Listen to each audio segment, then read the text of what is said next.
Oldtimer. There we go.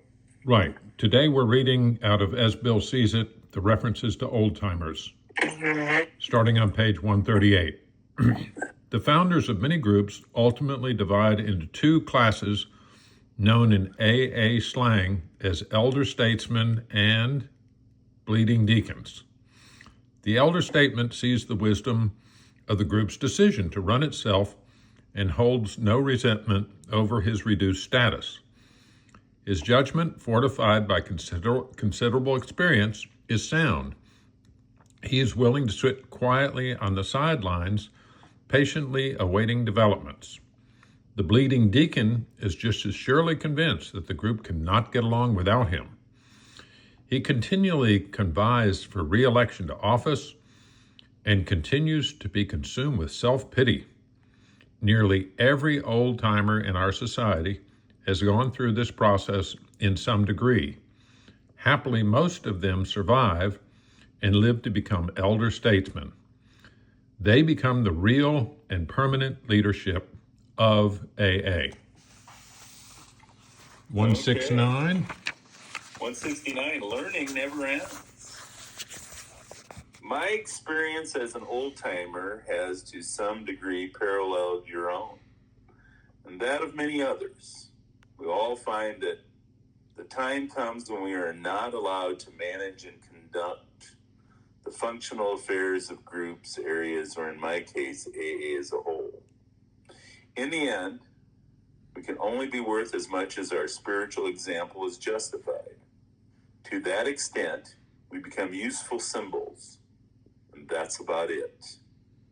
I have become a pupil of the AA movement rather than the teacher. I once thought I was. Okay, 207. The Fellowship's Future.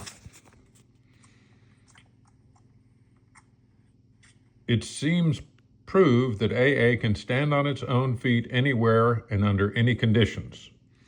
It has outgrown any dependence it might have once had on the personalities or efforts of a few of the older members like me. New, able, and vigorous people keep coming to the surface, turning up where they are needed.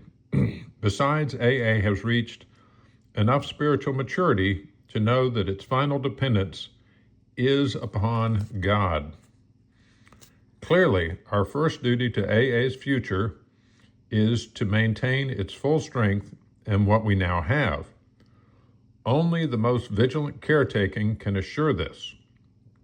Never should we be bullied into complacent self-satisfaction by the wide acclaim and success that are everywhere ours. This is the subtle temptation which could render us stagnant today. Perchance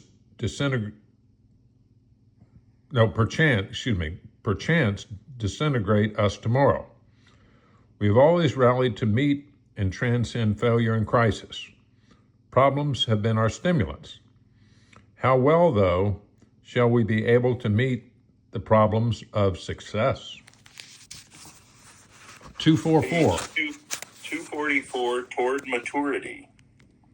Many oldsters who have put our AA booze cure to severe but successful tests still find they often lack emotional sobriety. To attain this, we must develop real maturity and balance, which is to say, humility. In our relations with ourselves, with our fellows, and with God. Let AA never be a closed corporation.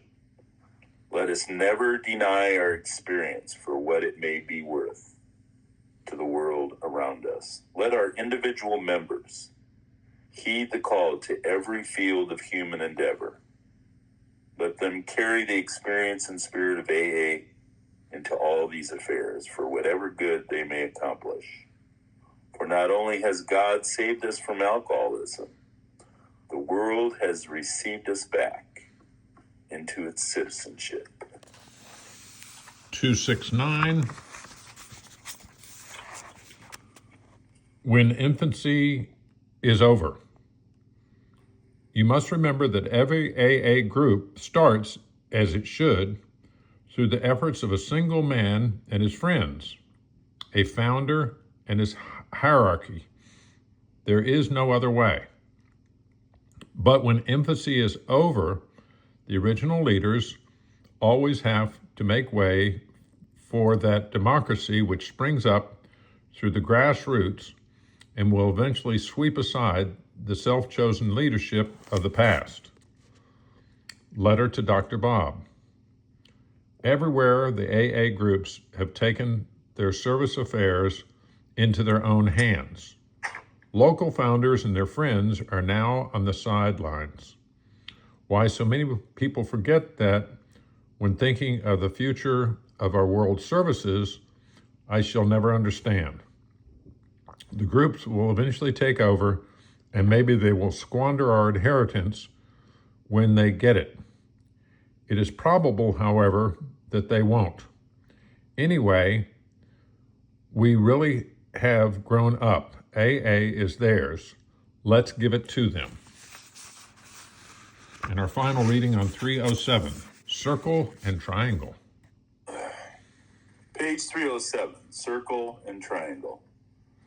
Above us at the International Convention at St. Louis in 1955 floated a banner on which was inscribed the then new symbol for AA, a circle enclosing a triangle. The circle stands for the whole world of AA, and the triangle stands for AA's three legacies: recovery, unity, and service. It is perhaps no accident that priests and seers of antiquity regarded the symbol as a means of warding off spirits of evil. When in 1955 we old-timers turned over our three legacies to the whole movement, nostalgia for the old days blended with gratitude for the great day in which I was now living, no more would it be necessary for me to act for, decide for, or protect AA. For a moment, I dreaded the coming change, but the mood quickly passed. The conscience of AA, as moved by the guidance of God, could be depended upon to ensure AA's future. Clearly, my job henceforth was to let go and let God.